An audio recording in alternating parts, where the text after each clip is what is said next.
All right, here we go. Aries Spears, welcome back to VladTV. What's good, man? Just saw you at the Novo Theater? Uh-huh. Sold out? Yeah. Yeah. Was it like 3,000 people? No, just over 1,400. 1,400 people? Yeah. Sold out show. Yeah. That's what's up. That's what's up, man. Tore it down like usual.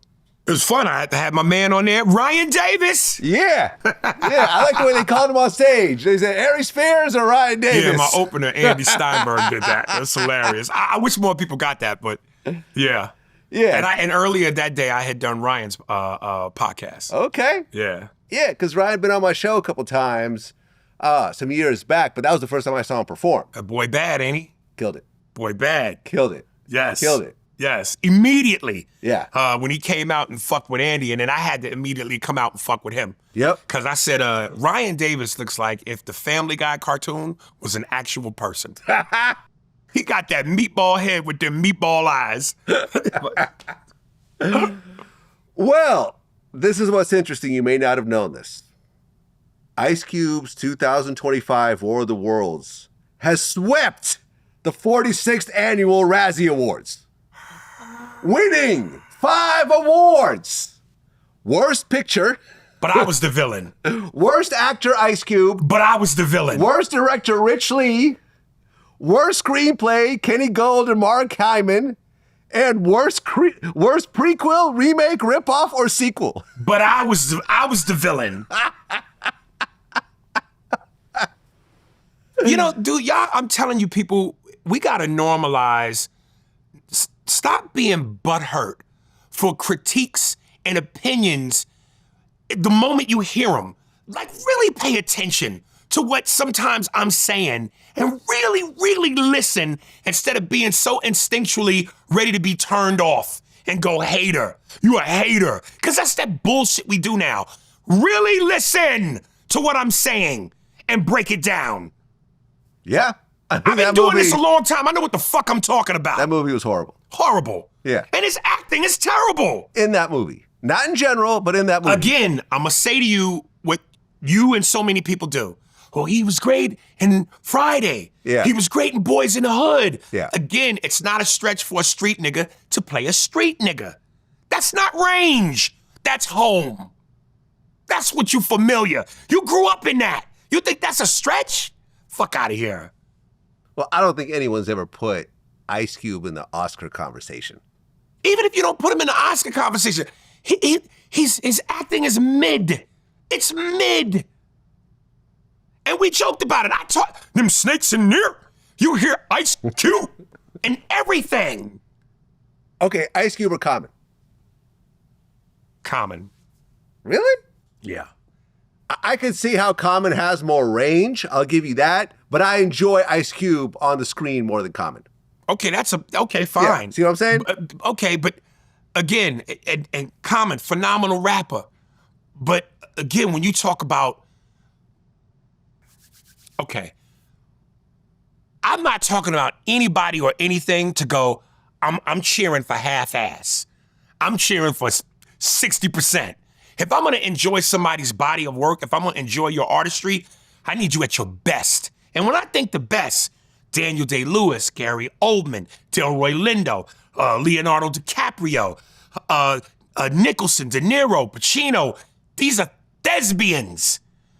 And you give me somebody who's just monotone. There's never no highs, never no lows. It's just monotone. Look, it is what it is. Ice Cube is great at playing Ice Cube. When he goes outside of Ice Cube, that's where the problems occur. I get it. I don't think he'll ever be nominated for an Oscar. Maybe I'm wrong, but at this point, based on the trajectory, if it was a hood movie that was just out of this world, it could be possible. It'd be possible. Yeah. But again, Ice Cube, the archaeologist. No Jurassic Park future for Ice Cube? That ain't a T-Rex bone, that's a Dilophosaurus. Is that a brachiosaur? No. You know what's funny? Ice Cube, the pianist? Right. Ice Cube, the surgeon, the lawyer? No.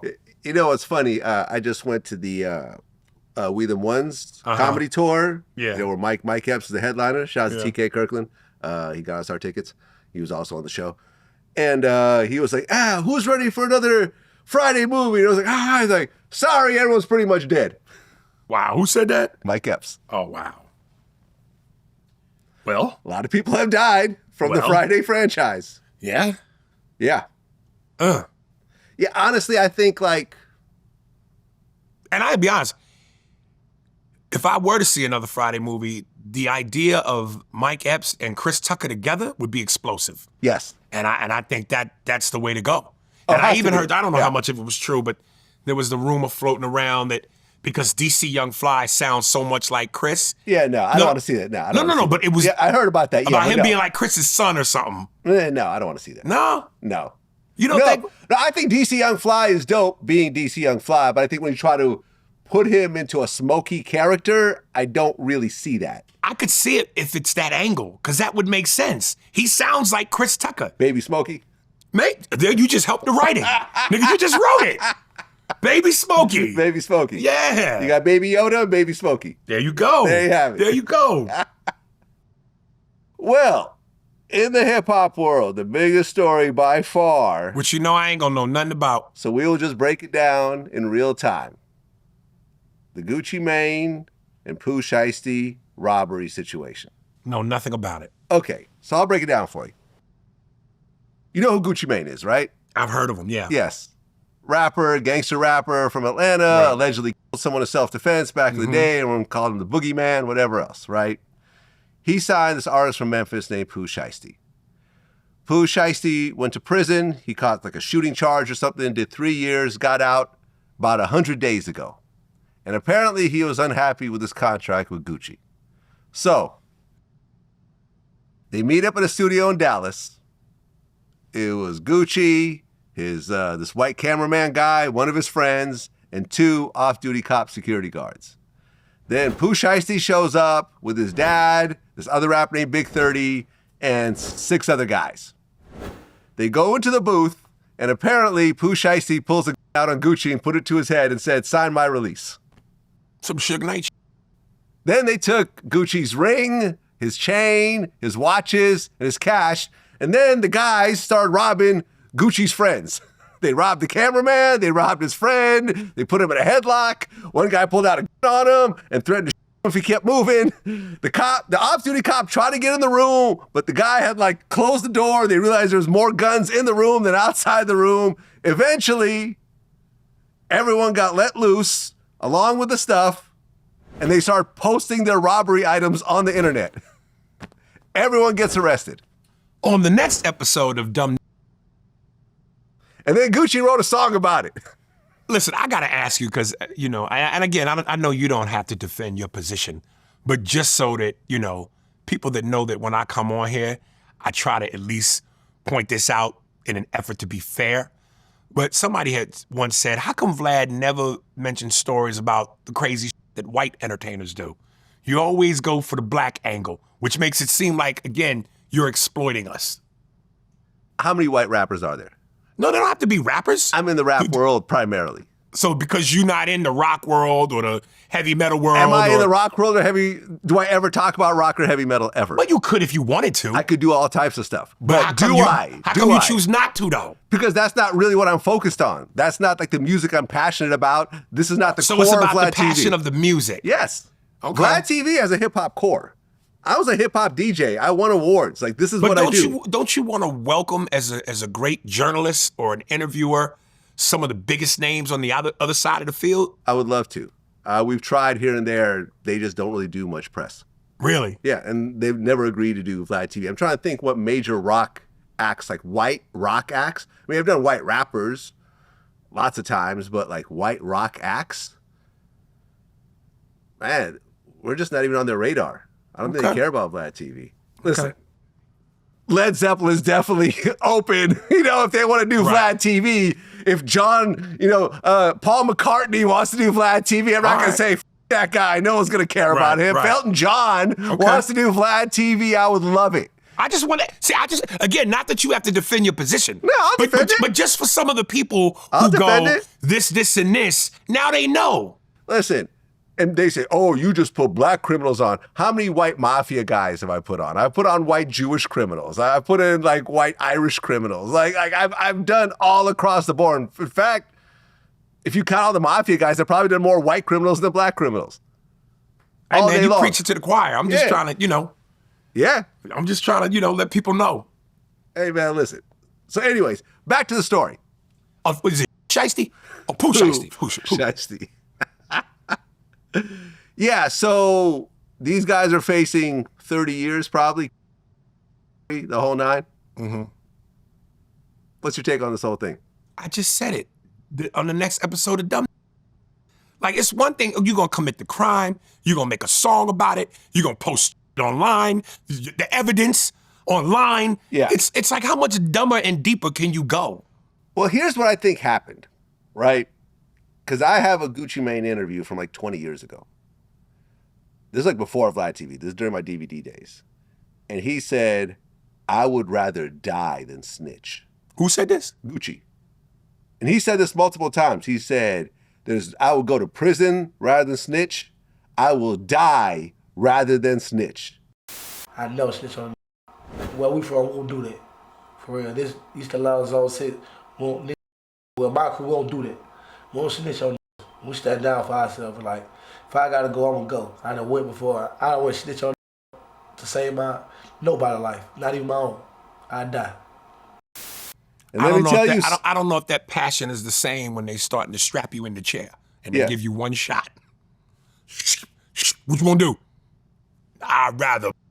You hear that bing come on and you feel that power surge through that energy. I don't know. Well, yeah, it was some Suge Knight. And the thing is that let's just say he doesn't cooperate and say, oh no, we were just messing around, whatever else. Then he can't say, well, this contract was signed under duress. Yeah. It was some Suge Knight, Dr. Dre, essentially. Right. But Suge, Suge didn't even get away with it because Eazy-E said this was signed under duress. And then he said Dre Day made Eazy's payday. So he got paid off all the death row stuff. Right. It doesn't work. It doesn't work. And honestly, I think what happened was with, Gucci being like the anti-snitch king, I think that Pooh Shiesty thought, well, he's not going to snitch on me. So I'll think I'll be okay. And the first thing Gucci did was snitch on him. Well, there's that. So much for that. So much for death. I wonder if he told his crew, hey guys, after we rob all this stuff, don't post it on social media. I wonder if he actually had that conversation with them. Because that's exactly what they did. Remember that scene in the movie Goodfellas when De Niro gets mad after they do the biggest heist? Yeah. And he tells everybody, don't buy anything. Right. And then one guy gets a fur, another guy gets a car. And he's livid. And again, to what you just said, I'm not saying, because here's one of the comments I read on here. Boy, it's almost like Aries is a sellout because he always speaking on behalf of all the black race and condemning black people and black blah, blah. It's like, listen, do a lot of dumb, which is why we get caught. We do a lot of dumb. And if we thought a little bit different, like, yo, man, don't post the evidence online. Don't make a song incriminating yourself. Guess what? You wouldn't get in trouble. It's like when Ray Liotta said in Goodfellas, you know who gets caught? Stick-up men. Because they fall asleep behind the wheel of the getaway car. Rob the bank in the getaway car, he pull over, get some chicken wings, and he eats some chicken wings and hot sauce and fall asleep in the car. Did you just quote a racist line from a movie to Yes. justify your stance? Yes. Why do you act like that? That's not accurate. Yeah, but that was a racist line from a movie with So a what? hard R and the So whole what? nine. It's true. All right, I'm leaving this one alone. I know you want to leave it alone, but because you feel like it's too explosive. But there's some reality to that. I'm leaving this one alone. There is some reality all to that. you on this one. There is some reality to that. Okay. But that's the quote you found. Okay. Listen, you could go on social media and see where black people are going. We got black fatigue. We tired and that's just as harsh as you. What fantasy world am I supposed to create where I go, black people are just totally innocent. We just totally we don't no accountability and we do everything perfect. No, we up to. So much so that sometimes it's embarrassing to the community. Is this a black thing or It's everybody. or a poor thing? Is it just coming from a poor community with a lack of parental guidance where you just don't know better, and then you suddenly get a bunch of money and you're Vlad, still doing shit? You can't be that stupid. You can't be that naive. The brilliance of Chris Rock, and I've said, I understand his brilliance. Is he my comedian, my cup of tea? No, but I get his brilliance. When he went, I love black people, I hate. That joke is brilliant because it's exactly what I'm talking about. There's black people and there's. He was off? Or you don't want to touch that one either? I'm not touching that. Yeah. That's. I love when you pick and decide when you want to walk into the slave quarters. Yeah, I don't You're know about not all stupid. that. You know what he's talking about. You know what he's talking about. It's the media. The media. When I go to the Mac machine at 4 o'clock in the morning, I'm not looking for the media. I'm looking for. Because Mike Wallace ain't never done nothing to me. Mwah. That joke is a chef's kiss. Because he's telling the truth. Hey, man, listen.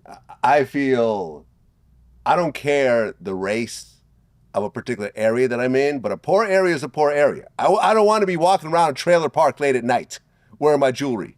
Do you? I'll take my chances with some hillbillies than some do-rags. I think I could either joke my way or get my way out of that. You get your way out of some hillbilly. I might be able to put on the black card and go, good, do all the black isms and scare a hillbilly. A named Duquan with his pants below his cheeks and gold teeth, he more that than me. He gonna smell the. You might film that. Don't mean Do this. that shit again. Don't mean this. Out of here, man. Ah. And let me be clear. I love my people. I do. And I said this before, maybe even said it on here. If God said to me on Judgment Day or when whatever, afterlife, yo, I'm gonna give you a second chance at life. What race do you want to come back as? I pick black every day of the week, twice on Sundays. But some of the shit my people do, it's embarrassing. When I see those videos of the pants sagging, bonnet wearers ransacking through Target and stealing, I fantasize that I'm one of the managers at the store and I got a pet lion behind the desk. I would sick a lion on him. It's ridiculous. Did you hear about the black woman, Ashley Janae, that was found dead in Tanzania a couple days after her white boyfriend proposed to her? No, but that's not a shocker. Yeah, this is an interesting one. Yeah. This is an interesting one. So basically, she's a social media influencer, not a huge following, but, nice looking girl. She's like 31 years old. Her boyfriend, who they've been dating for a year, he looks a little bit older. Looks like he might be like in his 40s or something. There's a video of him proposing to her. And I guess 2 days later, they got into a fight so bad that the hotel had to separate them. Right. And put her in another room. Yeah. He went to go check on her, and he claimed that she was like from the door. Like she. And the family was like, yo, we don't know. We've never heard of this. And they're still like, investigating the situation. Well, it seems sketchy because of all the means to kill yourself if you choose to kill yourself. I don't think black people is picking it. Yeah. You know what I'm saying? Out of all the ways, yeah. Yeah. Give me some Tylenol. Let me jump off the balcony or something. I believe I can fly. Yeah. No. Yeah, that's kind of a good point. That's kind of a good point. And listen, when black men get tired of their women, white men kill their women. Scott Peterson. I can name a bottle. You got the computer. You can look up the famous names. What famous white men that they spouses. So what? Black men don't kill their spouses? Of course they do. Of course. But I'm just saying, like, come on, man. Or at least we don't make the news. Well, this is making the news. This is like international news now. Well, and usually it's international news when it's a white woman by her white counterpart. It's a black woman. A brown skin, black woman, very pretty.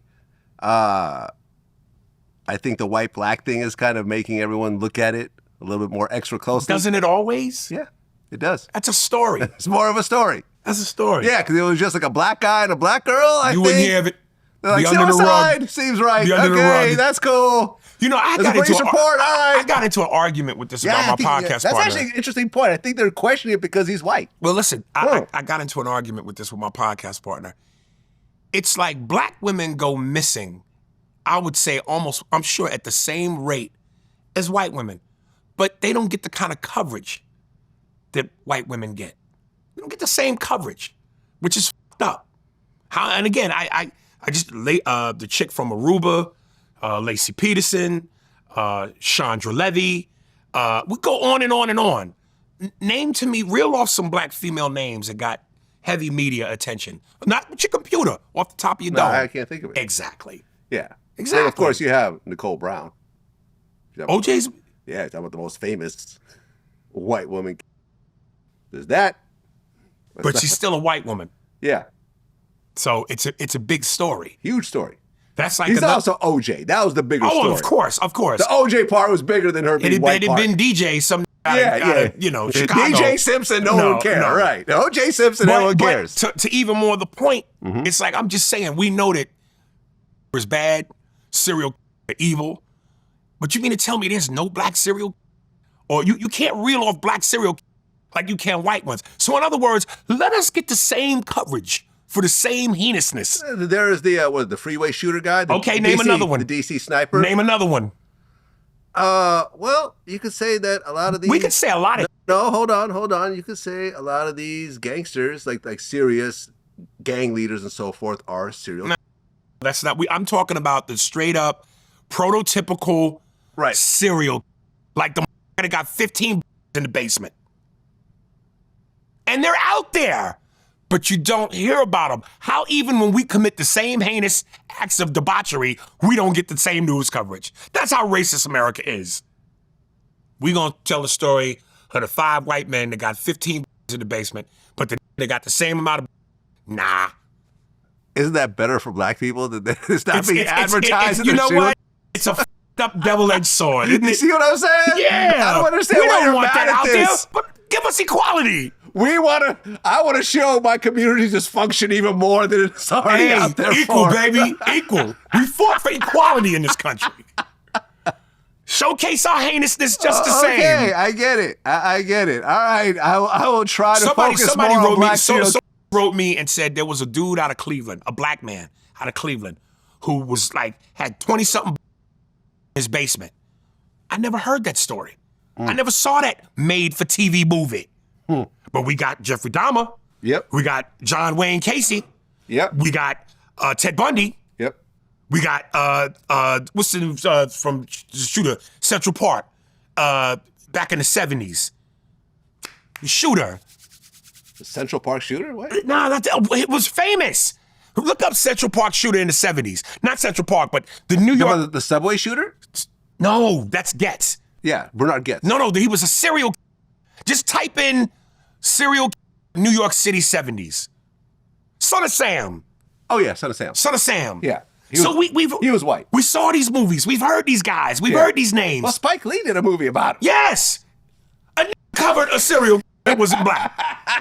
So why can't we get a made-for-TV, black notorious serial movie?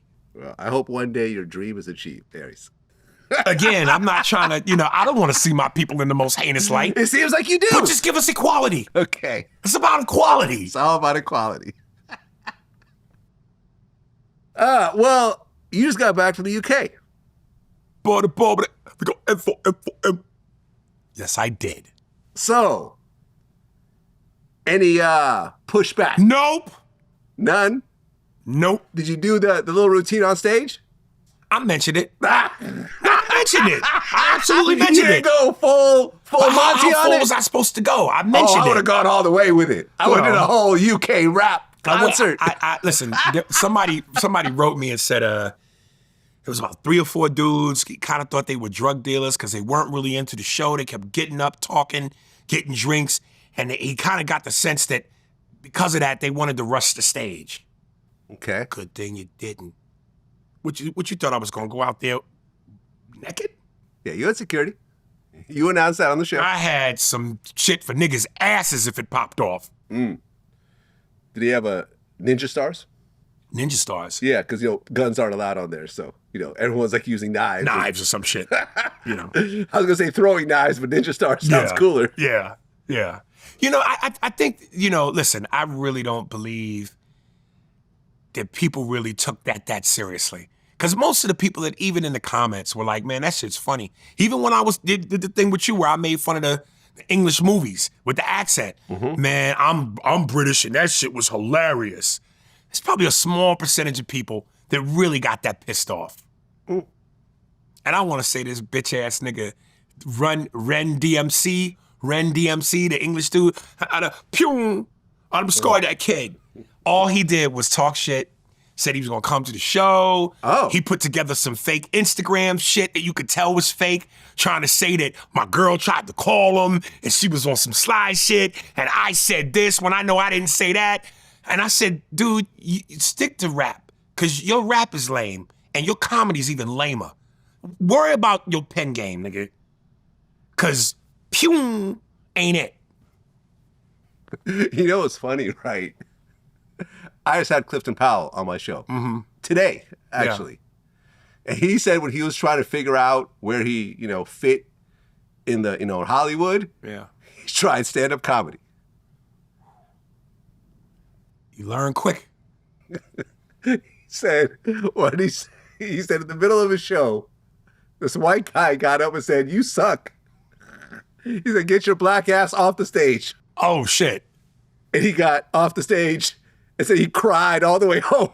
Man, this ain't. He said he went from 52nd to like 125th. He walked all that way crying the whole time. And he said, death is easy, comedy is hard. I'm a trained actor, but I can't do what Eddie Murphy does.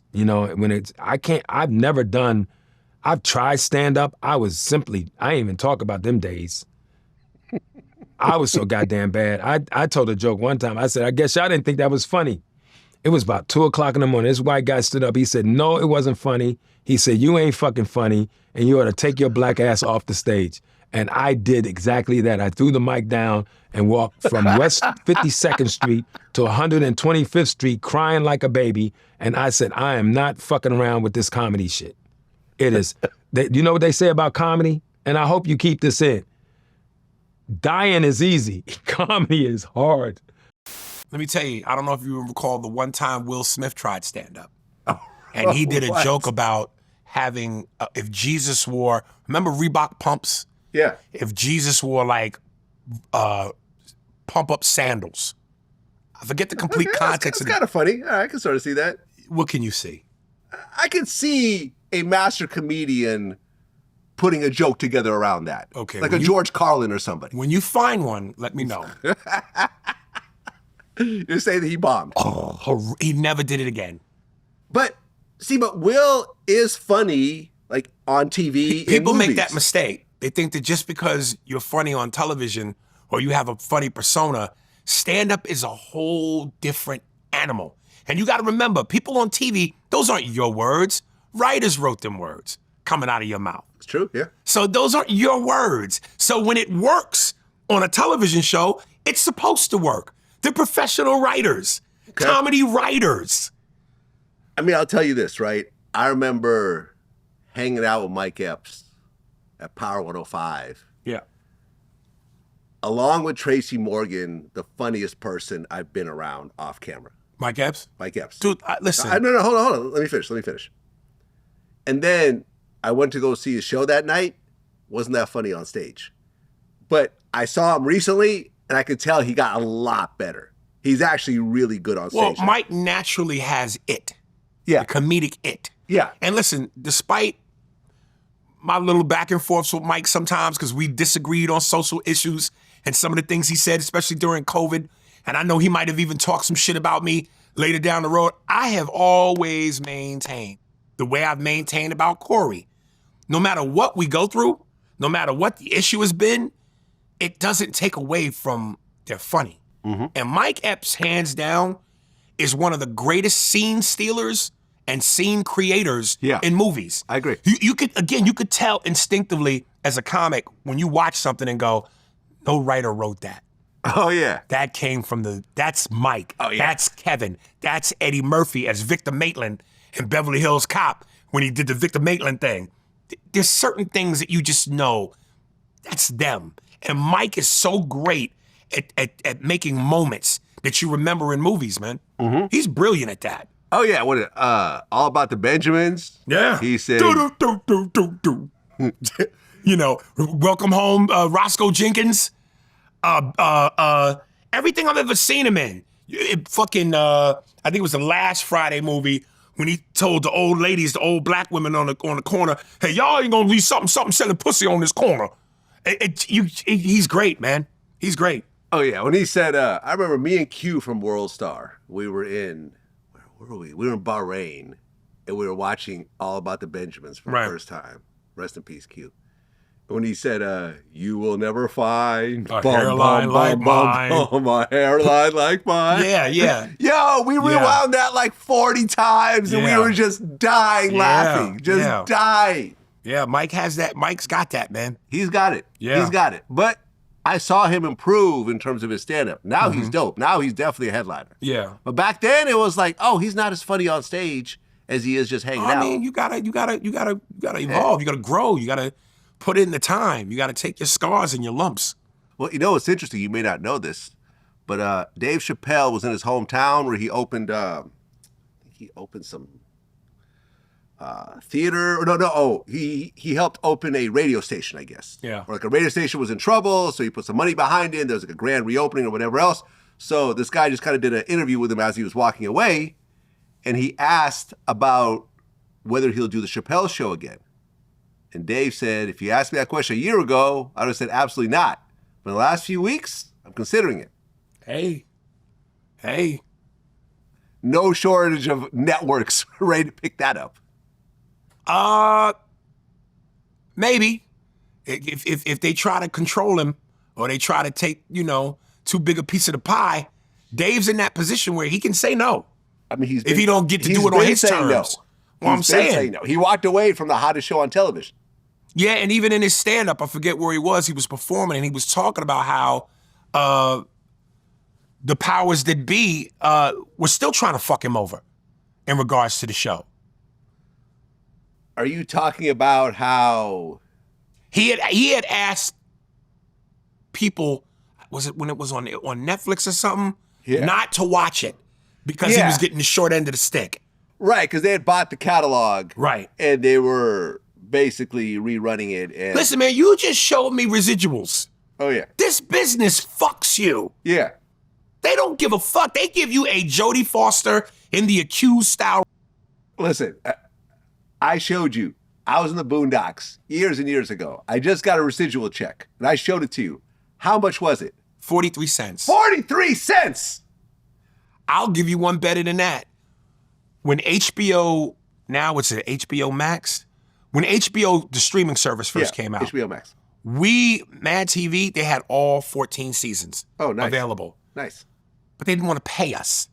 So because myself and some other cast members got SAG to go, hey man, they got to pay us. You know what they did? Took it down? Took it down completely. Yeah. We'd rather take it down completely than give you money. And we're not talking about some mom and pops thing. HBO. Mm-hmm. Are you serious? We could all eat, can't we? Yeah, you could have gotten your 43 cents. They didn't want to give me that. They didn't want to give me 43 cents. We're not giving you 43 cents. Keep that 43 cents to ourselves. Yeah. Fuck y'all. Yeah. Take your shit down. It's ridiculous. Taking our ball home. Yeah. No one can play. Well, we talked about the UK. Kanye West was supposed to headline the Wireless Festival of the UK. And number one, all the sponsors started pulling out. Like Pepsi pulled out, PayPal pulled out. And then I guess the UK government actually reversed his visa and wouldn't let him even come over. So the entire huge festival was canceled because of that. And the owner of the festival is actually Jewish. Well, let's do the math. Well, no. And he said that he was the one that hired Kanye. He's the one that paid him. He was pushing for him to perform. Boy, them Jews, get that money, baby. No. And what he said was, his family were Holocaust survivors, Right. but he grew up with someone who had mental illness, and he understands what people like that go through. And at times like this, with people in those conditions, you should have forgiveness. Especially when the money gonna come in. Right, that too. So he was pushing. The Jewish guy was trying to get Kanye to perform, but the government and the sponsors basically said, "Nah, we're not doing it." As an active Jew, if I have a choice between morals and money, just as a Jew, I'm gonna lead with my nose, and my nose tells me, money. That was your the Jewish. That's my Woody impression? Allen. Oh, Yeah. Woody Allen. Oh, It wasn't okay. really Woody Allen, but Jews, they're very, when they talk, sometimes it's very, so. That's definitely a New York Jew that you're doing right A New there. York Jew, yeah, New York.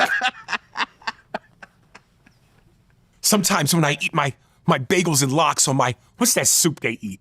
The matzo ball soup. Yeah. I stir it with my nose because my nose is like a spoon. My beak's in the bowl. Well, look, he just had 2 LA shows that were completely packed out. Kanye. Yeah. Yeah. In fact, there were like 1 million people on the waiting list, I heard. Oh, really? Like so many people wanted to go that couldn't Yeah. even go. And I heard he made something like 30 or 35 million for these shows. Oh, wow. So he's killing it. But the problem is all the Nazi stuff is kind of catching up to him when it comes to this. Especially in Europe. Not to be off topic, but of course, when you think Kanye, you think Kim Kardashian. Mm-hmm. And I got to tell you what's an amazing watch you should watch. The Lamar Odom documentary on Netflix. Huh, okay. Because I got to The tell death you, and life of Lamar Odom. I got to tell you, Okay. the Kardashians have been the butt of a lot of jokes. I got a whole new respect for Khloe Kardashian. Especially her, because of, prior to how she looks now, everybody would say she was the most unattractive one of the trio. Big jaw and kind of big. And even when Corey Holcomb did that joke on Shaq's All-Star Comedy Jam, which was the end of his set, I don't know if you saw it, but some big, obviously looking jack dude in a dress and long black hair came out on stage and was just frolicking about from one end of the stage to the next. And it was an awkward pause. And Corey go, "Hey, Shaq, how y'all gonna have Lamar Odom wife come out here?" And the audience lost it. So with that being said, if it wasn't for her, I don't think Lamar Odom lives. She stood behind him like a champion. So much so that there's one part of the documentary where she goes, you never forget the smell of crack. Oh. There is a distinct smell of crack. And I never knew crack had a fragrance. But she goes, this smell is so specific. And she goes, even after I nursed him back to health and he went through the rehab and he came out of the coma and I got him a place where he could stay, where I paid all the bills. He didn't have to pay for nothing. I walk in and I smell crack and I look and he's smoking crack and I punched him in the head and I told him no more. And that's when I cut him off financially. But the way she held him down, I'm not gonna lie, I got a little misty-eyed, man. Cause I just, again, they were the butt of jokes. Yeah, look, Lamar Odom is a bum. In my Wow. personal experience, Wow. I'll tell you flat out. Well, I can't co-sign that because he's cool with me. Yeah, whatever. Lamar's a bum. And I'll explain why. We had him, I did an interview with him. I threw him some money. Showed up, it was a cool interview. Seemed like a cool dude. Make sure you put in the titles, because you always word shit to where it look like I'm saying crazy shit. No, that's me I saying want you to it. put in the That's titles. me saying it. Vlad says Lamar Odom is a bum. Yeah, that's fine. I've said it before publicly. This is not the first time I'm saying this. So what did he do? On 2 separate occasions, we had interviews booked, and he canceled like last minute. And the second time he did it, it was like, well, why should I even show up? I'm not getting paid this time. Even though it was booked, it was confirmed. We confirmed with him and his agent that he's not getting paid and everything else like that because he was promoting something and so forth. On 2 separate occasions, he canceled on us last minute. Listen, I'm not saying it's an excuse, and I can understand from your standpoint, time is money. Studio, cameras, people, The whole 9. the whole nine. So I've definitely, to be fair, will understand your frustration. But let me just ask you this. The human being in you that might have to recognize somebody's got an illness, they're sick, they're going through something. Is there anything in you as a human being that would be empathetic enough to go, maybe at that time, he was on that shit. So it fucked him up, hence, not excusing it, but just, you know what I mean? He might have been going through what he was going through. I went through that exact same emotion the first time he canceled on me. The second time he canceled on me, I didn't have that empathy anymore.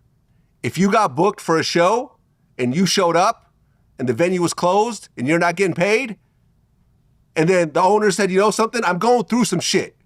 I was high on crack that day. My bad, I booked the wrong date, but I got you.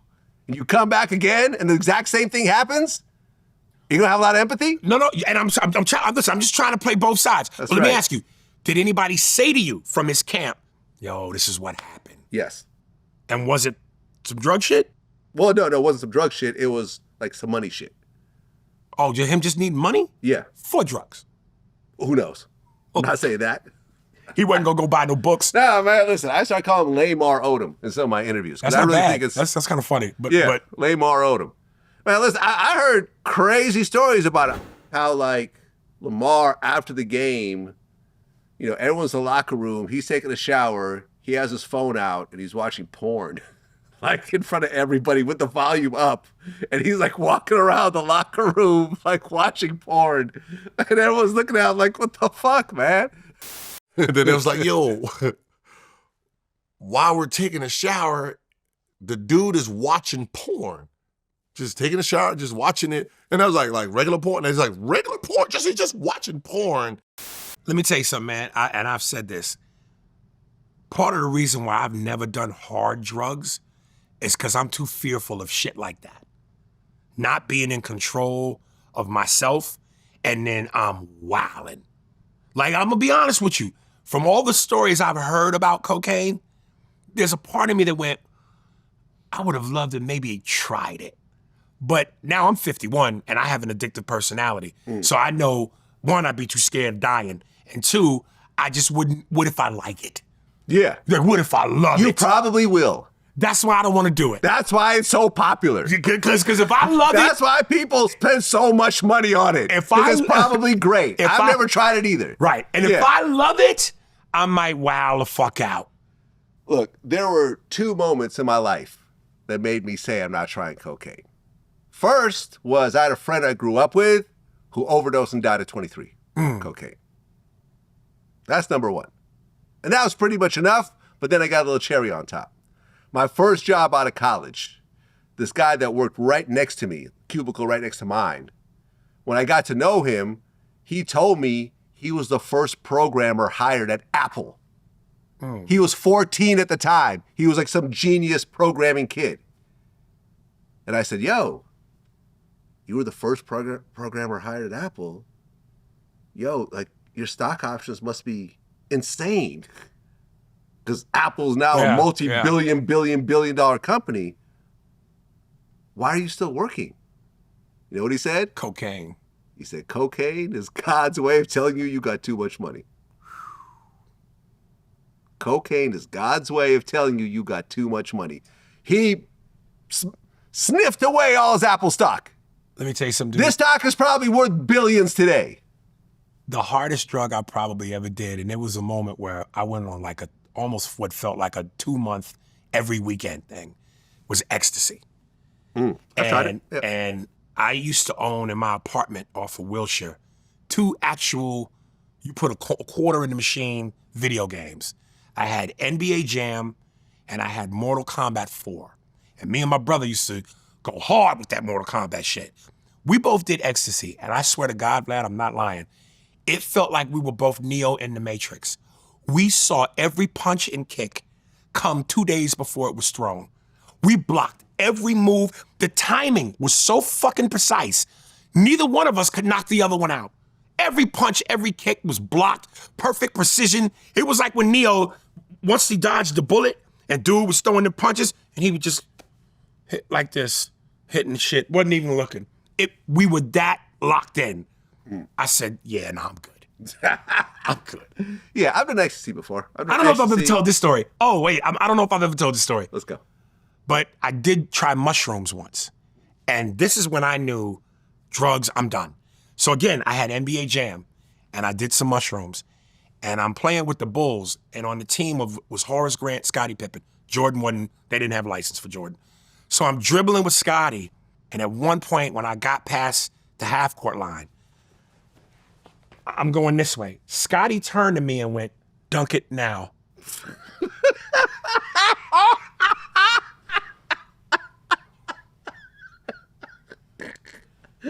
Vlad, I backed up off that fucking game and I went and laid down for what felt like 3 days. That freaked me the fuck out. And I'm not even exaggerating to go, I'm being funny. That motherfucker turned to me and said, "Dunk it now." I said, "No, I'm good." Yeah, I first time I took acid at Burning Man, I ran through a burning house, which seemed like a good idea until I actually got into the burning house. And I realized how crazy of an idea it was at that very moment. Yeah. Yeah. So, you know, drugs and doing stupid shit. Yeah. And hand listen, in hand. To me, it feels like every story I've ever heard about LSD, mushrooms, with the exception of crack cocaine or methamphetamines, there's that gray area where just when you start to take off, and you're far from coming down, where it is just mwah. And it sounds like fun. And if you got some bitches and a pool or a jacuzzi, it just sounds like I'm Dirk Diggler on that movie, man. Boogie Nights. Boogie Nights. It could be so much fun, but the crash and the consequences, I'm too scared of that.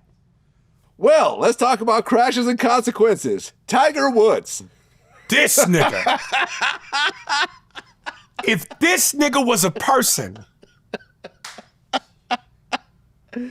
Not his first crash. No. No. And here's the most baffling question, which shouldn't even be that complex. If you know you like to get your drink on, and you Tiger Woods, you could afford an entire bus station. Why are you driving? He actually addressed that. Well, it came out in the reports that he's always not had a driver because he's always doing little Sneaky shit? Sneaky shit. You could pay a motherfucker to shut the fuck up. Can you, though? That motherfucker ended up writing a book and suing you Okay, so he ain't paid nobody to shut up. Where's he at? in the hospital. Okay. How many DUIs? A few. How many embarrassing TMZ? Okay, so how's that working? How many bad mugshots? How's no witnesses working? Because, you know, think about it, though. Remember when, like, Tiger Woods first got caught and his wife, like, you know, Yeah. chased after him? The one thing that we all said as men collectively was, "You are Tiger Woods. Look at this army of raggedy bitches that you're fucking with." But you know what? Let me tell you Goddamn. something. No. Let me tell you something. Let me play That's devil's what I thought. Let me play devil's advocate. Okay. People always assume that because you're who you are, you're supposed to have a bevy of bad bitches. Sometimes them skanky hoes be the most fun. A bitch that is a table waitress at Denny's. A bitch that cleans the roller skates at the roller rink. You don't always have to have a district attorney. She ain't gotta be a fucking Maxim model, a Vixen video bitch. Sometimes them skanky hoes, nigga, will do the wildest shit. Well, Tiger Woods had an entourage of skanky hoes. And Let me listen, tell you. that might be that's my taste. My thing. If that's your taste, I don't understand men that fuck obese fat bitches. That's disgusting to me. Yeah. When I see some of these broads on Instagram with all the girlfriend, "Hey girl, yeah girl, slay queen, you killing it girl." And there are dudes in there. "Yo, you fine. Heart emojis. Yo, what's up, beautiful?" Nigga, what? Get out of here. That's gross to me. But that's your thing. Tiger might have a thing for raggedy pussy. Well, it's a certain type of raggedy pussy. It's raggedy white pussy. Even better. That's the best kind, huh? Get him back for that's reparations. That reparation pussy? Come on, man. Get them back for what they did to the Cold Crush. Come on, baby. Well, But here's the thing. Go ahead. This was when they showed the footage. Here's what was pathetic.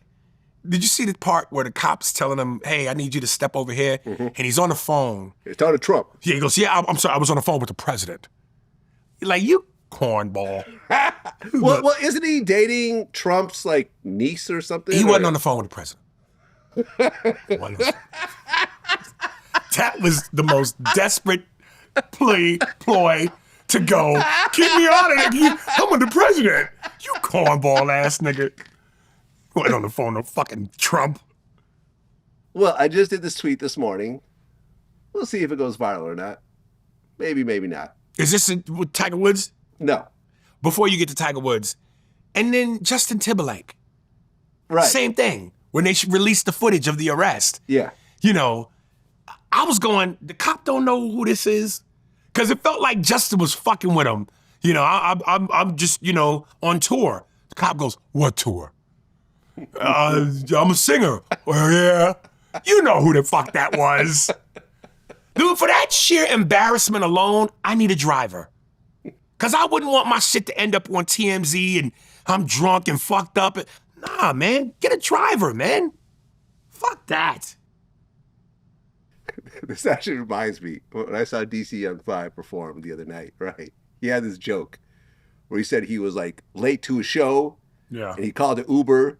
There was this African dude jumped in, you know, like picked him up. Right. And it was like all messed up. He couldn't get through. And he was like, hey, man, I got to get through. Like everyone, all these people are coming to see me tonight. You know, I'm performing tonight. And he said this African man must have been lied to his whole life. He pulled over. He said, nobody's here to see you. No one is here to see you. What are you talking about? No one is here to see you. They don't even know who you are. You are not Michael Blackson. He is famous. You are not. Yeah, Michael, everybody in my village knows Michael Blackson. No one knows you. You are nobody. You are nobody. You are nothing. Well, I did this tweet. Let's see how you react to it, whether you agree or disagree. I tweeted, I don't think there's ever been an unattractive female rapper that has gone platinum. Nicki Minaj, Lil Wait, Kim. let me make sure I understand. There's never been an unattractive female rapper that has gone platinum. Oh, you got to be cute to go platinum.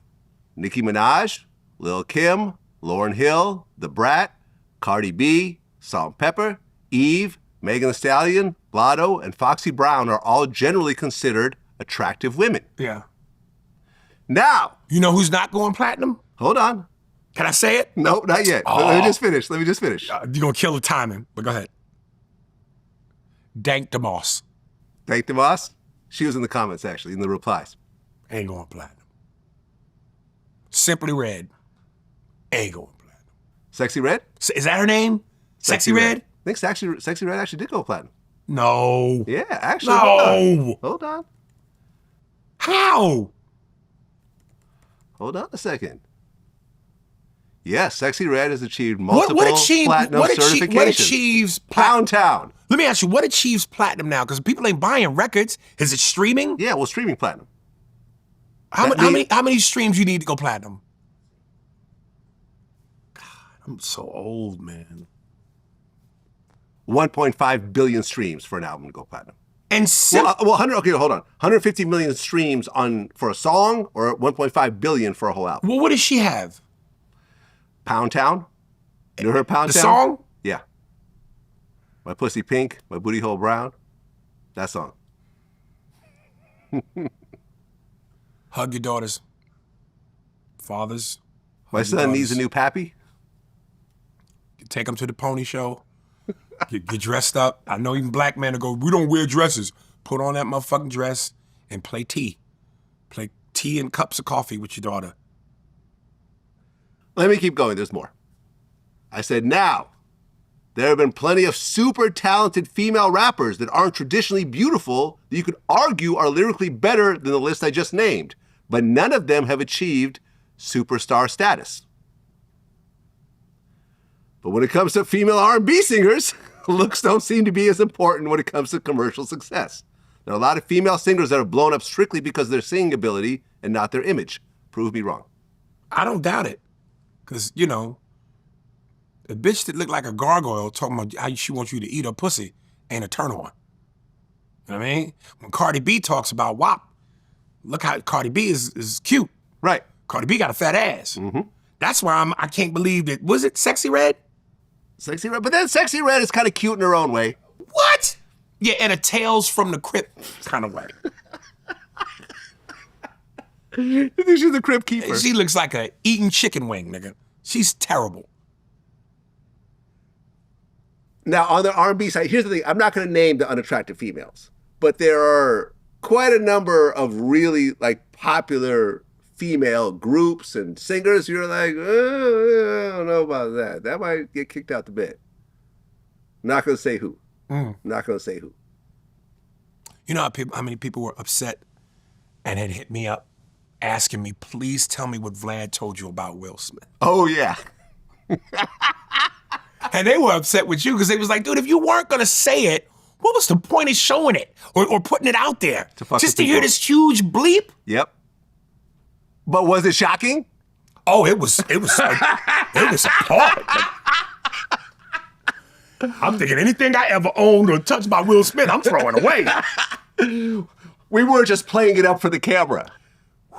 No, that was some real shit. That was some real shit. Yeah.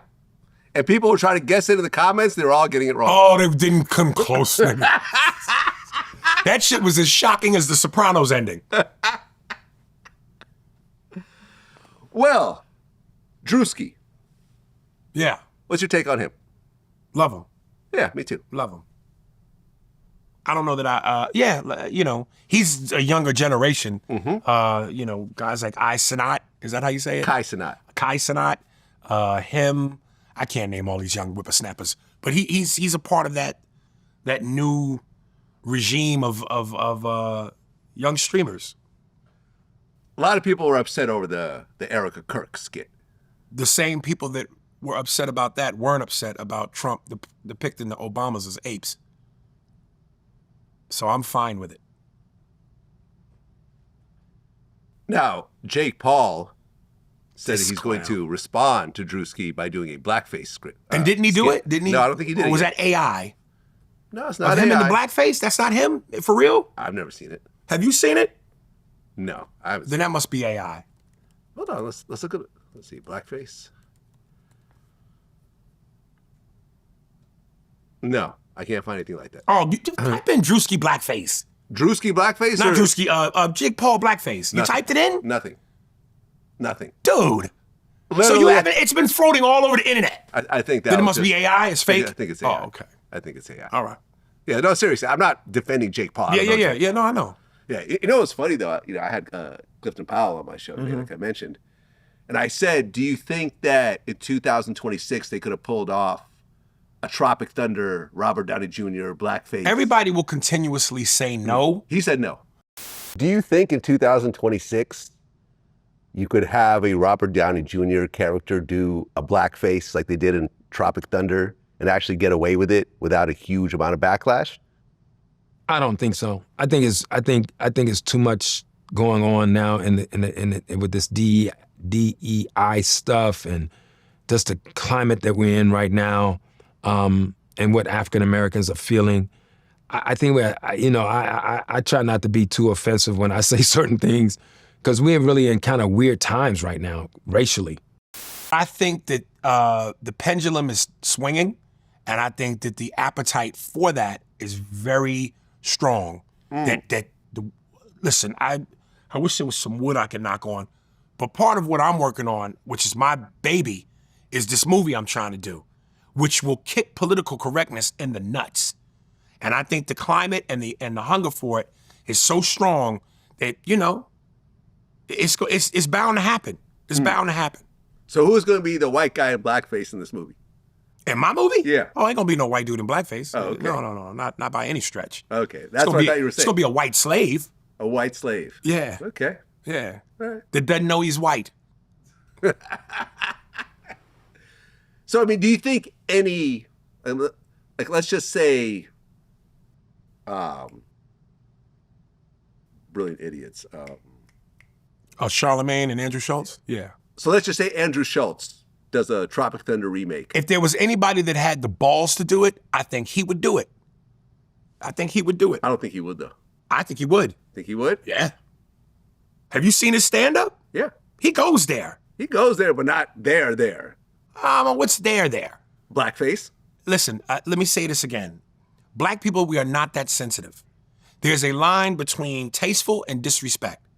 And part of what was so funny about when Robert Downey Jr. did it and why it was so accepted was because it wasn't distasteful. It was done respectfully and comedically. Was he jet black, the color of coal, barbecue coals? No, he was brown.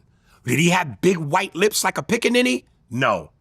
So it wasn't he wasn't a cartoon. Did he talk? Yeah, he talked in a certain swag that niggas talk in, but did he go, the eye shows the bees, the tails, your souls? No. So if it's done respectfully and tastefully, it can be done. We're not that sensitive. I mean, listen, my favorite scene from that movie was when Ben Stiller was like getting frustrated and was like, man, I'm tired of you people. You people? He's like, what do you mean, you people? You people. And the black dude was Brandon like, T. Jackson what do you goes, mean, you people? And then when he said, this koala eating nigga, and when fucking Downey tried to punch Brandon, Brandon tried to punch Downey, and Downey caught his hand and brought him in for an embrace, and they like neck to cheek, and he starts quoting the Jeffersons. Right. Yeah. We did get up that hill, but it's a turn it back. It was hilarious. Now he's up in the big leagues, getting that turn it back. It was hilarious, man. I mean, look, even Trump had a problem with that Drewski skit. Of course he did. But this is the same dude who depicted the Obamas as apes. He didn't have a problem with that. Yeah. So he actually come didn't even on. apologize for it. He was forced to apologize. And he didn't even Wait, did he apologize? No, he didn't. No. Scratch that. Yeah, he did. didn't even No, apologize. he didn't apologize. Yeah, he put the blame on somebody else. If somebody else did it and I just reposted it, the buck stops here. Yeah. It's your page. It's your account. Come on, man. And now apparently this nigga is God. Yeah, he did the whole Jesus thing. Well, he said, oh, I thought it was a The doctor. doctor. Yeah. He thought it was a doctor. Did you see what Gavin Newsom actually responded with? No. Wait, hold on a second. You gotta see. Trump is a piece of shit. And I don't give a fuck anymore. All his followers, if you follow Trump, you are a piece of shit. Oh, yeah. This was the Gavin Newsom response right there. Huh. You got him as the Grim Reaper. You got Jeffrey Epstein in the back over there. Yeah. A bunch of dead people. So Yay, new scum. Yeah. Well, Listen, when Megyn Kelly and Carlson Tucker turn on you, yeah, yeah, that's a lot. yeah. Yeah. And Megyn Kelly, fuck that racist cunt. I'll Yeah? get that racist bitch to business. You know, it's to be that cute. She's such a beautiful woman. But at the same time, she got Ann Coulter energy, but a beautiful face. Yeah, I mean, she's cute, I guess. She's gorgeous. Yeah, I don't know about gorgeous. Oh, she's gorgeous. Yeah, not You've really. been steeped in black pussy for so long. Anything without a wide nose and big lips, you just don't do it for you. No, I like white That girls. is a gorgeous white woman. Sydney Sweeney. She's beautiful. Sydney Sweeney. Who's that? Is that the girl with the jeans? From Euphoria, the blue jeans one. Oh, yeah. With the big titties. But you know, Megyn Kelly has a little cuntiness that's turn on to me. Okay. But sometimes it goes too far. Like you want to smother her with a pillow, but not to the point where you kill her. Just quiet her up for a little bit. Just a little slice Just smother. a little, shut the fuck up, and then breathe again. I mean, like you fucking her and you're like, shut the fuck up. Breathe. Breathe. Breathe. You know? Listen, I've had women. And every time you cover her with the pillow, you say some real black shit. OJ. Yeah. Cosby. Yeah. Saying the Black Panther Party. Yeah. Get that anger out. Roots. Roots. All 12 episodes. Breathe.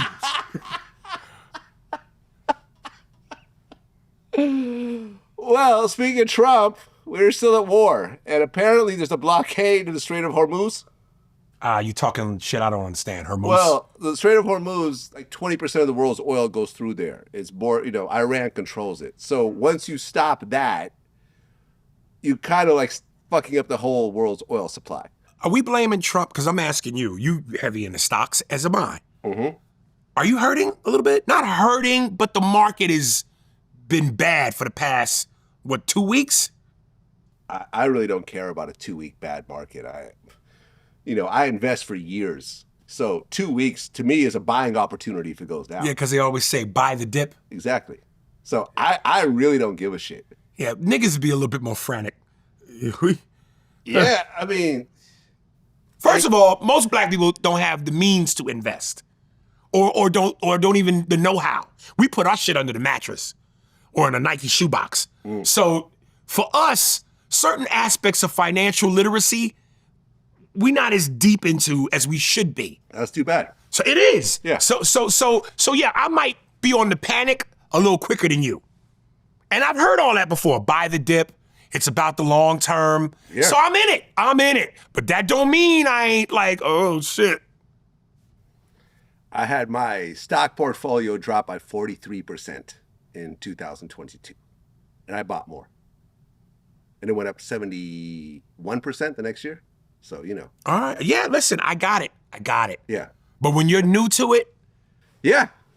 Well, I've been talking about this for a little while. I'm still kind of getting the last final steps. But the Vlad Stocks membership tier is actually starting pretty soon. And it's going to be a $50 membership tier on my YouTube channel where I'll actually be talking about the stocks I actually own, as well as, the type of profit that I've made over the years with a breakdown. But yeah, I've actually been investing in stocks since 2011. And an initial investment at that time of $100,000 to 2025 has resulted in $1,160,000. and what's the gap on that? It's over 1,000%. No, I'm talking about in years. Oh, from 2011 to 2025. 14 years. Took a while. Well, Warren Buffett would always say people don't like to invest because they don't want to get rich slow. Exactly. And when you look back and when I was doing a little bit of research, I'm like, so if you would have bought whatever particular stock in 1985, by this time it's worth a gazillion dollars. Now, first of all, in 1980 something, I was a kid. But if I had the means to be able to do that, oh my God, it'd be the smartest move I ever make. But part of what I think discourages people is when you're 30 and 40, you go, God damn. I mean, yeah, you still go, if I invest now, whatever many years down the road, I will make a significant amount of change. But I'm gonna be older. You know what I mean? Like, am I gonna be able to enjoy it at that point? Look, in 2011, I bought Google stock at $12.63. It's now $332. That's a 2,500% increase. Now, it took 14 years to do that, but I never touched it. In fact, I bought more over the years. Yeah. Listen, I'm just of the mind that, that's why when I see old people buy lottery tickets, I want to kick them out the line. You're 70. If you win $200 million, where you going? By the time you get there, you're jet lagged. You need a nap. What rock concert are you going to? It's too loud. What sports car are you buying? It's too fast. The lotto should be for young people only. Now, if you're fucking 78, get the fuck out of the line. You're holding up the fucking line at the liquor store for some shit that you can't even enjoy if you win it. Who you fucking? Your dick don't work. You get a robot dick. Well, damn, that's white man territory. Nope. In fact, the person who told me about the robot dick was the Punisher, the male escort that was fucking with Diddy and Cassie. The black nigga? Yeah, he's the one that got the metal dick. It's his Or job the pump to do up that. dick. So once they cut open the base of the straws, they then put in implant cylinders that run that whole length of the straw. They take what looks like a pump. So it looks like you have 3 testes, like 3 nuts, right? Okay. They drop that in your testicles, and then they connect it to a reservoir. Somehow we got spaced by our bladder that they can put a little reservoir and they put solution in it. Okay. And when it's time for sex, I just grab my testicles, give it a couple of Reebok pumps, you know what I'm saying? And my man, I got freezer meat, right? It's the hardest thing. I mean, literally, if you think about the best erection you ever had in your life, that's what you got. Yeah, he needs it. When you doing that much fucking, you need help at some point. Okay. Ain't no regular black man that eat at Harold's Chicken buying a robot dick. No gator wearing, liquor out of brown paper bag drinking nigga is robot dick. Well, he convinced his dad to get one. His dad got one. That was like, he said that was the best decision of his life. Yeah, they come from a long pipeline of pipers. Well, speaking of Diddy, they're working on his appeal. And various lawyers are saying that he actually has a pretty good case. Because his case is, he was convicted of violence, but his charge has no violence in it. You see what I'm saying? Prostitution doesn't have a violent aspect to it. If he had been convicted of sex trafficking, then it would have applied, but he beat sex trafficking. So the fact that the judge applied the violence to the prostitution, they're saying is unfair, and they're saying that he should be let out. Let me ask you a question. If he gets let out and he has the biggest Diddy home celebration party ever, and you get an invite, Nope. you're not going? Listen, I've done videos talking about, he has 3 inches and there's pictures and so forth. I've gone a little bit too far in my Diddy coverage to the point where I wouldn't feel safe at a party like that. Rewind that. What about 3 inches? We talked about this. So one of the escorts that were doing freak-offs with Diddy and 50's baby mother Right. was basically what happened was Diddy would record everything on his phone. Right? But one night, I guess since he was high, he grabbed Sly's phone instead of his. Who's Sly? Sly Diggler is the male escort, the porn star that was doing freak-offs with Diddy and 50's baby mother. Right? So he had the video, and we were watching the video in this room. You were watching Diddy fuck? Pretty much. Well, no, Diddy wasn't fucking. He was fucking. Diddy was pleasuring himself. And that's how you know about the 3 inches. And in the video, you pretty much see it. And I remember I talked to him about it afterwards. I said, listen, we just watched this video, and you were saying, like earlier, that the reason why Diddy was hiring guys like this was because he told them, listen, I can give my women anything they want, but I can't give them what you got. And that's why I hire you guys. Because he's like, yeah, because Diddy's not very well endowed. So I said, not well endowed, what do you mean? He said, 3 inches at the most. Well, as someone who is in the adult industry, and guys in that industry always measure themselves, and that's used as a marketing ploy and everything else like that, how big do you think Diddy is? I mean, I was trying not to look as much as possible, but it's hard not to see it. But I would say maybe a couple inches, maybe 3. I don't know. 3 inches. Yeah, it's 3. Yeah, that's from what I seen. Yeah. So, one, you never told me the story. Okay. I'm hearing this for the first. Let me show you something. Hold on. No. I'm going to show you the actual picture from the actual thing. Show me the actual what? I'm about to show you. Of the 3 inches? I don't need to see this. No, not the 3 inches. Of what? Hold on. Look. No. Don't just put the camera on me, nigga. What are you going to show me? It was a screenshot from the video. Of the 3 inches? No. Of what? Of the 3 of them. And the 3 of them is what? 2 dudes and a girl? Yes. Okay. Hold up a second. So one, you never told me the story. Okay. And you said you had told it. You Okay, never I thought me. I told you because I told a bunch of people. No, I heard you during the time I got as the you were interview. even unraveling. You went 3 inches, and I'm going, how do you have that in your mental bank? So you're watching this video, and it's 2 dudes fucking a girl. Yeah. Well, no, it's really him fucking with the girl and Diddy's around. Because Diddy was really more of a voyeur than an actual participant. So, Vlad, I don't need to see it. well, let me just show you a couple things. Why are you forcing this dick on me?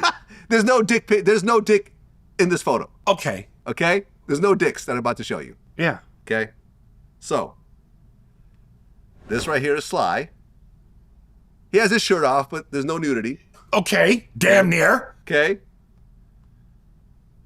You know who that is? No, who is that? Who is that? Cassie? No. Who is it? That's 50's baby mother. Whoa. Nice tits. And this is, Diddy? look at the tattoos.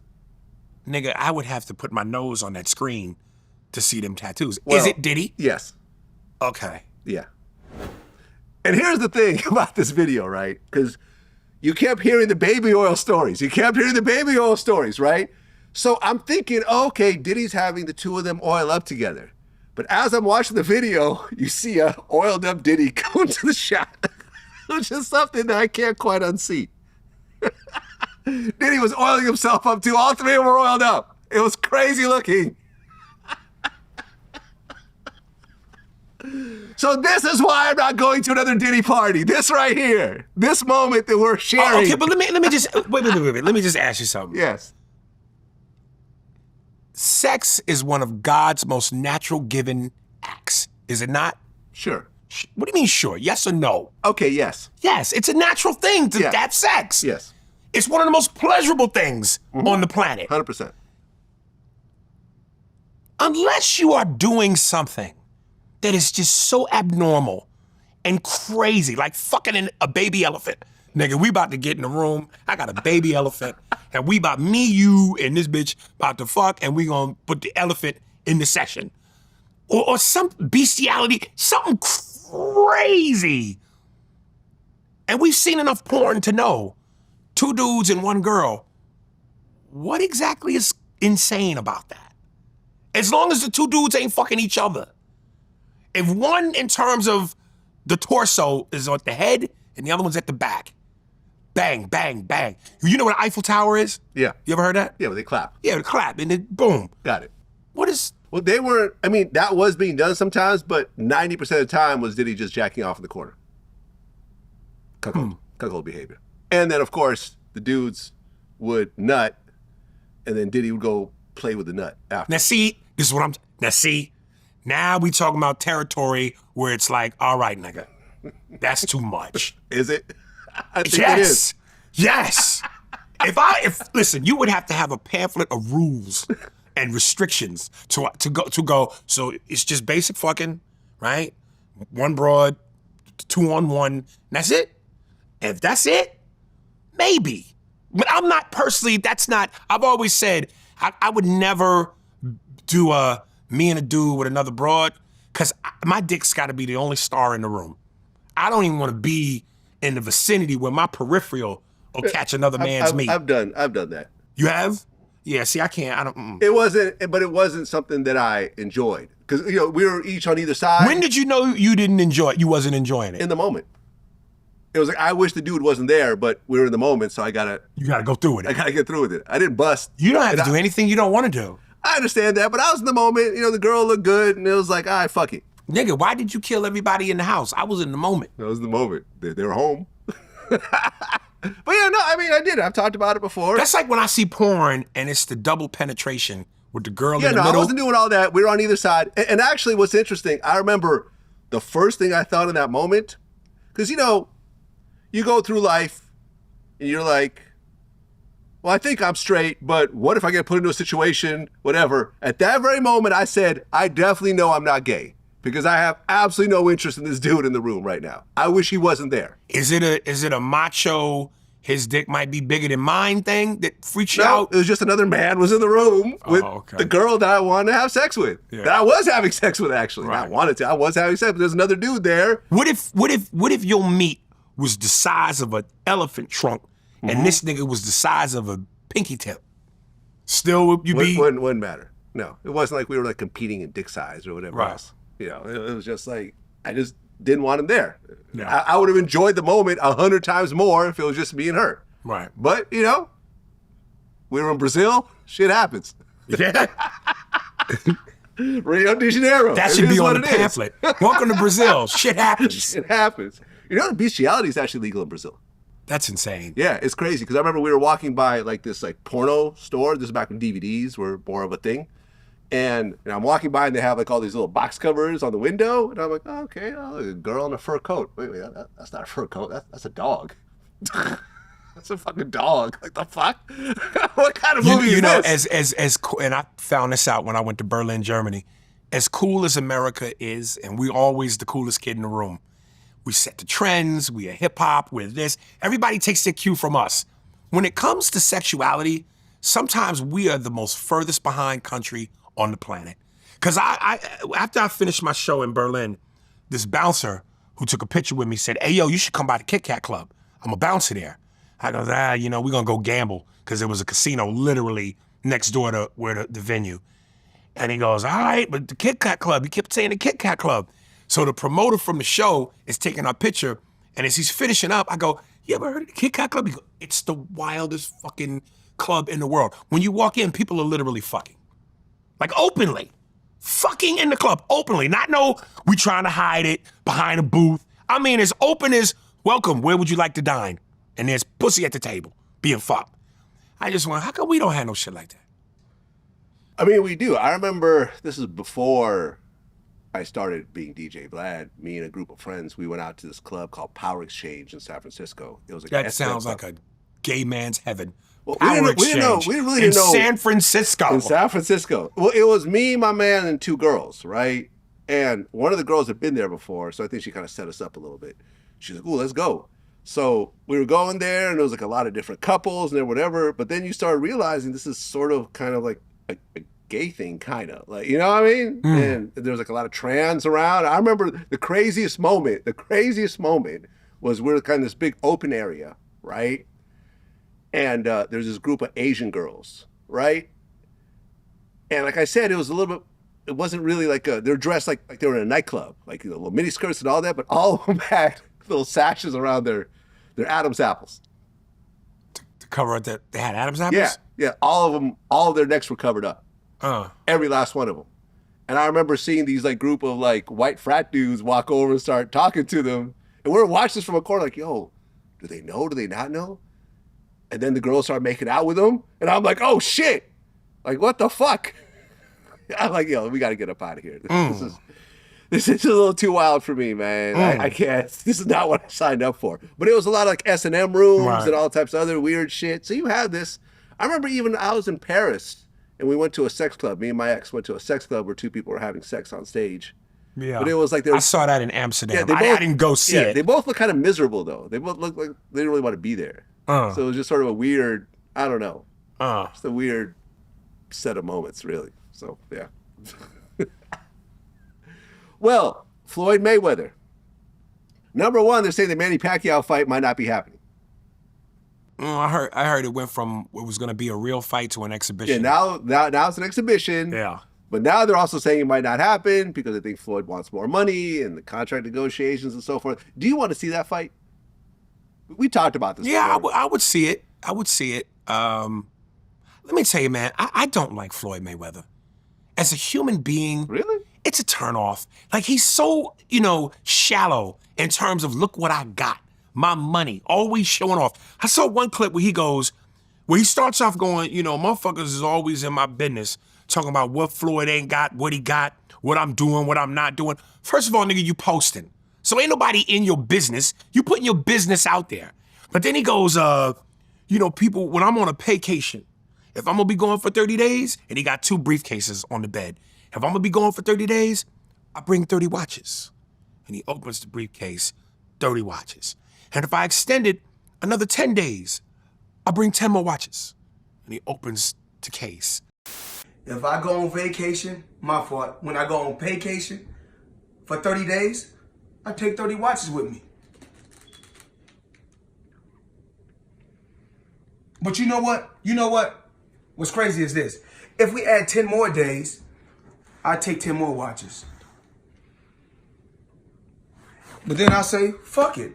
If I want to bring out the one and only, then I bring out the watch that costs 18 million.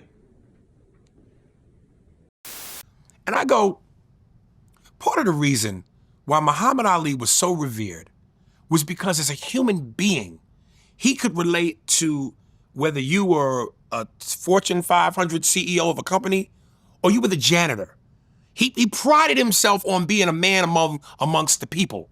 Humanitarian, fucking, just a real motherfucker.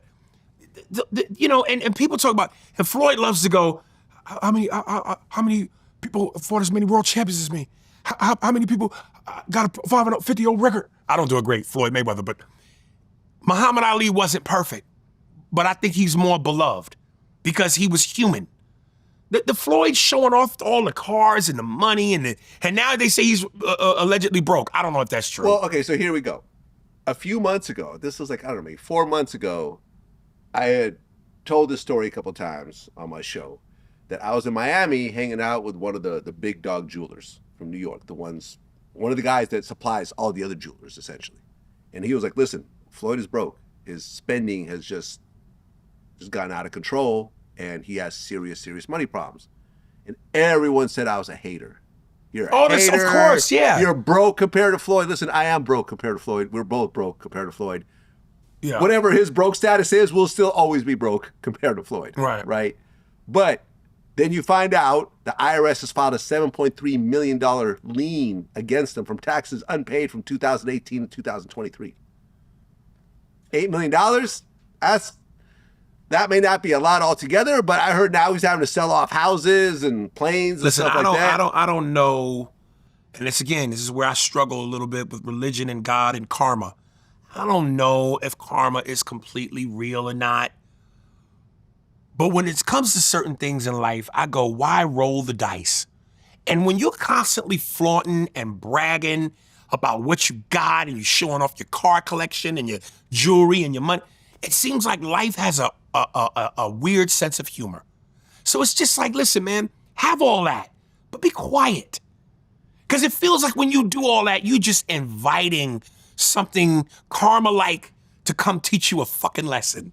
Be quiet. Shut the fuck up. Why do you have to do that? Look, you could actually keep talking if you keep your spending under control. At the end of the day, if wherever your money is, your investments is making more than you spend, you can keep spending like that forever. And if you don't have to dip into your actual money, you can keep talking shit. Yeah, but again, this is this thing where you know, as you play these episodes, people refer to it later when you go, it ain't a black thing, white thing, it's a money thing. But it is a black thing, white thing. Because real wealth laughs at Floyd Mayweather. And the real wealth, don't do that. That's nigga shit. Being on a private plane and throwing big bundles of stacks of whatever you go right there, that's $2 million. Warren Buffett do that? Does Bill Gates do that? Yeah, but a lot of the Does Jeff Bezos do that? No, but like, for example, a lot of When have you seen one of them do the money phone? Or this? Like, come on, man.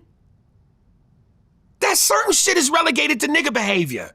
I mean, there's a lot of streamers that are doing that. What color are they? Some of them are white. And they're young boys, right? Yeah. Yeah, and they're taking cues from the black kids. Because that's the hip-hop shit. You know? That's the hip-hop shit. Real niggas with wealth, older men. Come on, man. Come on, man. Even Jay-Z at his older age, he don't flaunt like that. Let me tell you something, man. Jay-Z will wear the most insane watches when he's out. Is it covered in diamonds? Is it covered in diamonds and gaudy and obvious? No, it's quiet. It's quiet, but if you know what the fuck it is, and how many I've seen him wear like $5 million and watches. How many people know that? People and that know. Cut to Floyd Mayweather.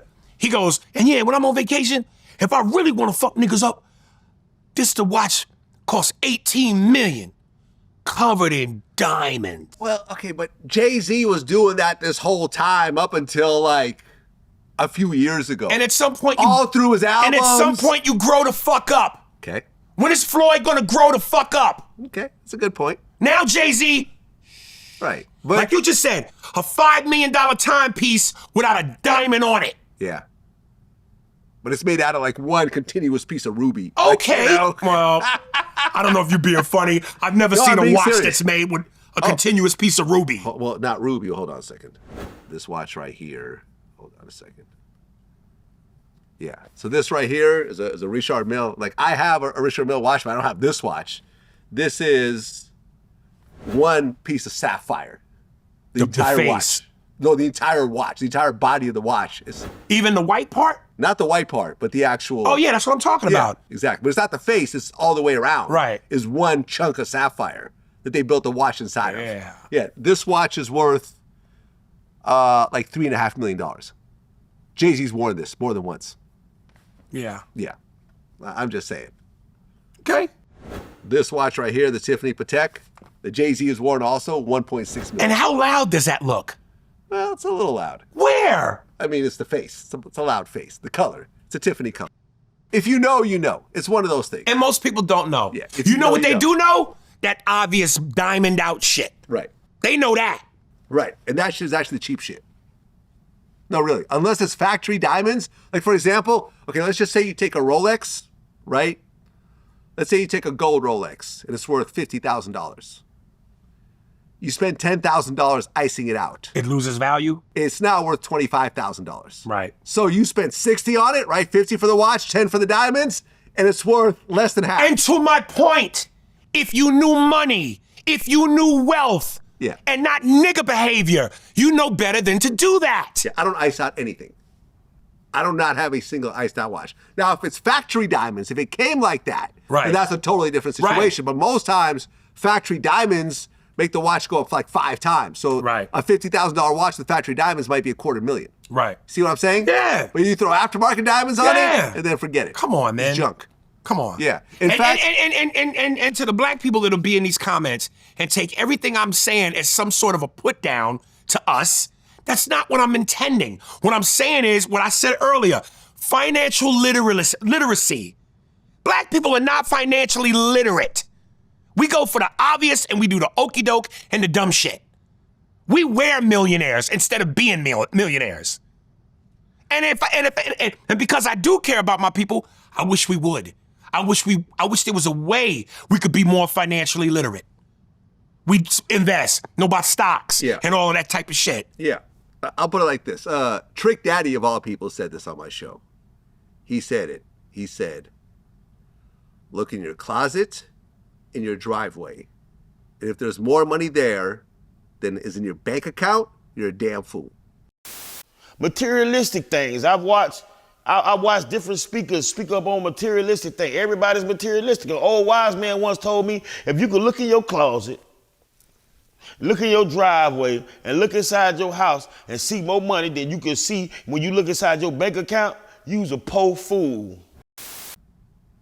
If your clothes and cars are worth more than what's in your bank account or your stock investment or whatever else you want to call it, something that's liquid, you're a damn fool. Listen, I may have said this here. When I'm flying first class and before the plane take off, and I'm seeing niggas with Louis luggage go to coach. Go to coach, yeah. What? Exactly. Yeah. The mentality. Yeah, I always laugh. So at that. your seat is coach, but your luggage is first class. Right. Well, actually, your luggage is not first class. Your luggage is in coach with the rest of the coach shit. And since there's not a lot of room back there, your luggage is going to get damaged. And here's what Your Louis luggage is going to come out fucked up, and there's nothing you can do about it. And here's the mindset of broke people. What does it matter? We all going to the same place. Oh, we're getting there a little different. We're not getting there the same way. No. And that's what counts. Yes. Because the way you're getting on, that's the mindset you're gonna keep to keep you in coach. Mm-hmm. The way I'm getting on is the mindset that I wanna have to get me from first class to private jet. Yeah. Yeah. See the difference? No, listen, I remember a friend of mine, they were telling me because they'd noticed I was supposed to take a flight and I couldn't find a first class flight. And I just changed the day. I said, I'm going to go tomorrow. Yeah. Like, yo, Vlad would not fly. There's not a first class ticket available. And that might seem snooty. Might sound no. snooty, but it's not. That's just the life that I live right now. Listen, I'm not going to fly coach cross country. I'm telling you, when motherfuckers was talking about, nigga, trying to downplay it. You flew in a $30,000 seat to Saudi Arabia? We all going to the same place. Well, if you ain't never rode in one, then you don't know what the fuck you're talking about. It's not the same thing. Because I flew one level below that, right. And it was nice. And that was nice. That was the nicest flight I ever took. How's that? Now talk about coach. Yeah. To Dubai? No. Almost 20-something hours? No. Fucking the first class $30,000 seat. You got a 5-star menu with a plethora of shit to eat. You have a lounge on the plane. You have a lounge because I had a lounge. There's a shower in your part of the plane. Yes, where I you didn't can have that. shower. You had that. I didn't have had that. Yeah, you had that. Caviar, Right. whatever you want to eat, 24 hours they serving you. Yeah. There's no set times. If you eat, if you miss it, nigga, you missed it. Oh no, there's a whole bar. You could order whatever you want, whatever you wanted. Yeah. That's why I go, dude, when you've gone down this road, to idea of poverty repulses me. Yeah. Not saying I'm looking down on people who are in a poverty-stricken state, because, you know, it might be unfortunate circumstances for you. But to not want to come up out of that, to not want to dream big and go, okay, these are my circumstances, but before I die, how do I fix this? You just want to go through your whole life at that level and die? Come on, man. Well, I tweeted this recently, right? Because there's a few people in my life like this, and probably some people in your life as well. Have you ever seen Toy Story? Toy Story 3? They had a character named Forky. Forky? Forky. Uh-huh. Forky is a fork Okay. that they found in the garbage, that they rescued out the garbage. It has like Yeah. arms and legs and so forth. But Forky loves the trash. So as soon as they turn around, Forky ends up back in the trash again. And there are people in my life that no matter how many times I pull them out the trash, they'll end up in the trash. Institutionalized. They're And you institutionalized. love these people, right? Yeah. You love them. And you don't want them to be in the trash. So you help them out, you give them some money, Yeah. you put them in, okay, you're not in the trash anymore, you're cool. All right, look, you should be good now, right? You got this, it's set up and so forth. You got a little bit of a cushion. I'm gonna check back in you 6 months. 6 months later, they're back in the trash again. Let me tell you something, man. And for me, perspective, there's such a major word. And it's like I'm always striving and wishing and hoping to be at the most supreme level of excellence. But until I get there, the perspective that I sometimes lose perspective and go, dude, you don't know how fortunate you are. And it's like, listen, man, a lot of people bust their ass throughout the course of a year to save up enough money to go, I'm gonna take a vacation. And it's usually whether it's exotic or whatever, one spot you bust your ass to save enough money to go to. In 2026, I went to Saudi Arabia. I performed at the Bahamas for New Year's Eve. I went to Hawaii, and I visited 8 places in Europe. In 1 year, I did all of that. So when people, again, love to go, you washed up. What the fuck are you talking about? Well, although, okay, I think that example is not exactly one-to-one because those are work events that you're being flown to. It's not like you're, Stop. it's not like you're going on vacation. I'm not about to sit here and let you devalue. No, and it's dope. No. It's dope that you're doing it. Not, But what I'm saying, I will but not. I that's will your not job. sit here and allow you to devalue that. First of all, the biggest gem in all of that is that I'm doing what I love. Right. And when you're doing what you love, it's not a job. Right. I'm doing my passion, my childhood dream. So me being able to go to those places amongst doing what I love Is awesome. is a bonus. Right.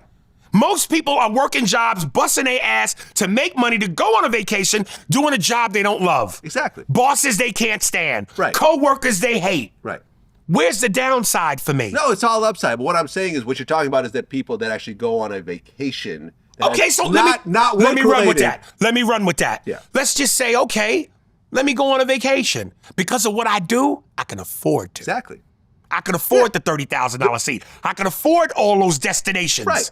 Right. So again, where's the downside? No, there's no downside. So for example, like Dubai, when I went to Dubai and I flew business on Emirates and stuff like that, and I stayed at the Atlantis 2 and so forth, one of the nicest hotels in all of Dubai, that was a vacation I took with my family. It wasn't work related and so forth. But in your case, you could do both. You could take the exact same vacation I took, you know, but those people, they haven't positioned their life where they could actually live their dream. And the vacation and the work are sort of all kind of intermixed, like in your case. You just have a special case because of the life that you built. See what I'm saying? Mm-hmm. That's all I'm saying. I'm not downplaying it. I'm just saying it's not exactly a one-on-one situation. That's all I'm saying. That's all I'm saying. Listen, it's like, this is why I talk about when I go, I think most people are stupid. Again, we're talking about a mindset. A mindset tends to permeate every behavior you make. So if your mindset is shit, every behavior you make is gonna be shit. If your mindset is about winning, every behavior you make is gonna be towards winning. Which is why it was funny to me when that girl who said that quote, "Don't love your job, job your love." Remember her?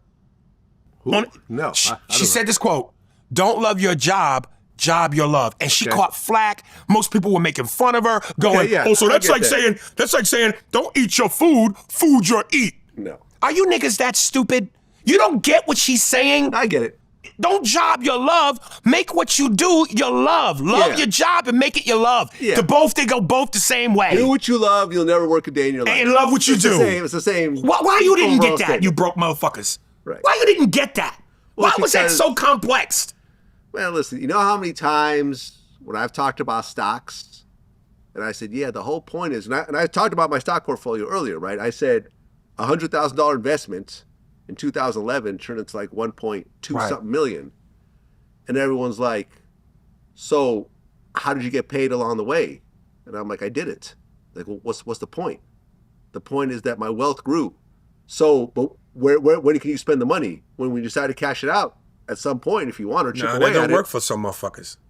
It's like, well, no, I don't get it then. You just got all this money and you can't spend it? It's like, well, you can spend it, but I don't. And that's the reason why the money grew. Listen. And it's like, I can't, they just don't get it. There's like Like a I said, block. it's scary to have to wait. It's scary to not see automatic gratification. We live in instant. Everything's got to be instant. Yeah. If I put my hand out, you put something in it. Right. The idea of you got to wait, you got to be patient. It's an investment. Yeah. And to us, that's foreign territory. So, you know, but again, where's your mindset? Where's the behavior that leads to trying to go, hey man, I got 3 full passports. You know what I mean? Yeah. Dude, I'm telling you, to be sitting in Berlin, Germany one day, then the next day, I'm in Oslo, Norway. I'm in Utrecht, Netherlands. I'm Stockholm, Sweden, Paris, France, and then I'm in Birmingham, Manchester, and London. And it's a cafe culture out there. I don't ever cross my legs. This was me in Europe. With a cigarette. And when I smoke like this. The Europeans, they do this. With the 2 fingers past the nose and the cigarette poking out the middle. That was me. Had Okay. my tea, my legs were crossed. It's just to be something different and experience. It's mind-blowing. It's awesome. Yeah. Oh, and let me tell you. Oh, man, fuck, let me tell you. So I'm in Stockholm, Sweden, and I was gonna call you. Okay. I go to a McDonald's, and then you go, why are you in Stockholm? What the fuck you eating at McDonald's? But we just got off the fucking flight. We're hungry. There was a time thing. Gotta hurry up. I'll fine dine later. So I go into a McDonald's, and a bunch of kids are working there. And this white boy with a black boy, they just kept looking at me.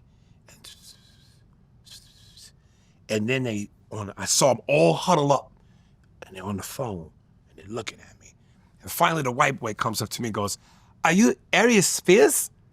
I said, yeah. He goes, oh, the comedy, the VladTV. So again, when you stupid motherfuckers love to say dumb shit, like, oh, Aries must do Vlad because he need the money. Aries, him and Vlad ain't gonna ever have him back because of the way they argue. You're not listening. We're doing each other a service. Mm-hmm. I help give him what he needs in terms of the show and the ratings or whatever. And now I'm able to go to a foreign country and maybe some motherfuckers that wouldn't have known me otherwise know my name. And they're buying tickets. They're buying tickets. My fame is up a notch. Only you broke motherfuckers who stay at home for free don't understand this. This is a system, man. There's money to be made, opportunities. Yeah, I think you and I leveled up together. Come on, man. I've been saying this. We both leveled up. We are using each other. Yes. No Diddy. Well, before I let you go, a few people have passed away since last time. Mm-hmm. I can't really say R.I.P. for this one, Africa Bambaataa. You're going to be mad at me. I've heard the name. You're not a hip-hop guy. I'm not familiar with African Bambaataa. I've heard the name. Just not a fucking hip-hop. No, just certain aspects. This is like essentially the co-founder of hip-hop, the godfather of hip-hop. You know what hip-hop... Planet Rock? Have you heard the song Planet Rock? No. You know when hip-hop started... You're from New York? You know when hip-hop started for me?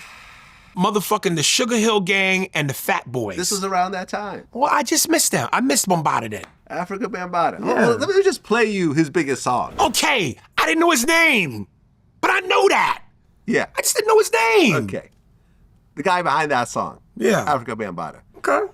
Right. The only thing is, though, he was allegedly also a child molester. A Whoa. gay child molester at that. I interviewed one of the guys, Hassan Campbell, who claimed that Africa Bambaataa molested him multiple times when he was like a teenager and so forth. This is what how you really like. He's bugged out, and you realize how sick he really is, especially when you think back. Now he has books, and in those black books, people you never think that you would ever even expect is in those books, butt ass naked. And when you look at those books, you actually looking at stair steps of the older generation before you in those books, and him catching all these guys at a young age. Wow. There's also other people that came forward. There's a guy named Bee Stinger. I remember Lord Jamar talked about this particular situation. So this guy Bee Stinger was always with him. And then at one point, Bee Stinger accused him of molesting him. And Africa Bambaataa's answer was, I don't know who this guy is. And Jamar was like, you always saw these guys with each other. Like, wow, this is ridiculous. And I don't know. We kind of brushed that under the rug and said, I don't see it. So it's not proven. I'm just going to, but I heard it more than once. Then when this shit came out, it was like, whoa. And then when I saw who it was with Bee Stinger and all of that, then when you try to lie and say you didn't know him, I said, well, if you lie about that, you'll lie about anything. So you've seen Bee Stinger, was it Ronald Savage? Was it Bee Stinger, Ronald Savage, in the same room with on multiple occasions with Bambaataa. I'm not talking about no back rooms. I'm talking about in the studio. Matter of fact, I just was talking to one of my mans. I don't know if he wants his name to be said, but one of my mans from back at that time, we was just talking about this Bambaataa shit. And I said, you remember Bee Stinger, right? He said, yeah. I said, and you've seen him in the studio with Bambaataa, right? He said, yo, God, Bambaataa gave me a ride home one night, and Bee Stinger's the one that told me that Bambaataa's gonna give you a ride. I said, get the fuck out of here. Like, I didn't even know that. I don't remember no shit like that. But that's how much we was in the studio. You understand? Okay, so Bambaataa saying, I don't know who this is. That's a red flag for me. That's a lie. Immediately. There's no way that you did not know who Bee Stinger was. Right. So there was like about 3 or 4 allegations. He was actually kicked out of the Zulu Nation, which was the organization that he founded. And there was a bunch of lawsuits. I think there were some default lawsuits, and he ended up dying, I think, of cancer at age like 67. So ultimately, he never had to face any of these repercussions, but ultimately a very mixed history. That's why I don't say RIP. Now, I've interviewed him, and we actually even hung out in Belgium when I was DJing. I remember one of the greatest compliments I ever got was when he was DJing, he like called me over and was like, are you the DJ Vlad that did this like reggae dancehall mix? And I'm like, yeah. He's like, oh, I've been playing this for years, man. This is such a dope mix. And I'm like, damn, the founder of hip hop is telling me he likes my DJ mixing skill. Like, this is awesome. But being a child molester is being a child molester, man. Yeah. It's a complicated history. So Africa Bambaataa is gone, but no RIPs from me. Anybody else pass so we can end on a good note? Jesse Jackson. Okay. Civil rights leader. Yeah. Marched with Martin Luther King. Yeah. In fact, I actually saw him talk at UC Berkeley, I think in 1992. Yeah. When I was going to school there. A very powerful speaker. Yeah. And just an incredible legacy. Yeah. One of I think he was the first black man to like seriously run for president. Yeah. And no shot. At that point, no shot. Hip hop ain't what it is today. Well, no. Niggas rhyme and scared white people. Well, no, I just don't think that he was the right, even if he ran later on, I don't think that he was the right candidate. You know, I think we got the right guy at the right time when we got him. When we got Obama. Yeah. But I'm saying that had you put Jesse Jackson at that time against Obama, people still would have picked Obama way over Jesse. I don't think they would have picked Obama. You needed the Huxtables to help the Obamas. Yeah. America just wasn't ready at that time. They just weren't ready. You know? Back then in the 80s, you had Bernard Goetz, the whole train shooting, you know, racism, especially in New York, was running rampant. You know, what's the chick that Reverend Sharpton came to the rescue of and found out it was a false allegation. Tawana Brawley. You had all that shit popping off, man. Mayor Ed Koch, New York was the Central Park 5.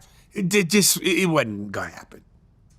Well, yeah. And last but not least, Chuck Norris passed away. Wow. Yeah.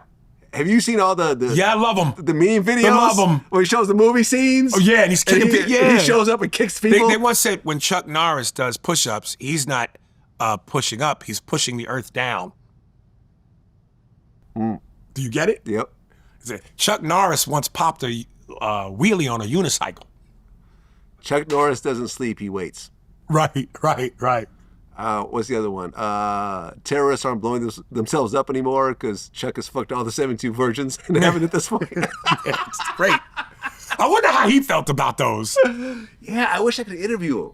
I wish I had a chance. Vlad, I tried. if anybody can pull off an you know interview who I'm with, working on? with a dead person, you can. I can't. You know, I'm actually actively working on it. I don't know if it's going to happen or not. Chuck Norris doesn't give interviews when he's dead except to Vlad. That's right. I'm working on Steven Seagal. That fat fuck.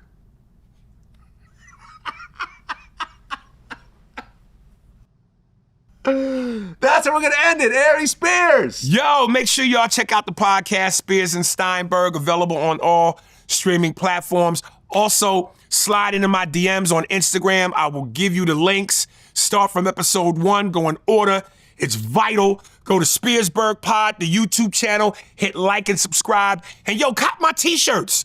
Available at ariesspears.com. You can get this one. Take life with a grain of salt. Add tequila. Comes in black and white. You can get built 80s tough. You can get I'm not going to bring home the bacon and fry it. And you can get I know life ain't fair, but why does it go out of its way to be cruel? Get the t-shirts, man. Support your boy, man. Love, man.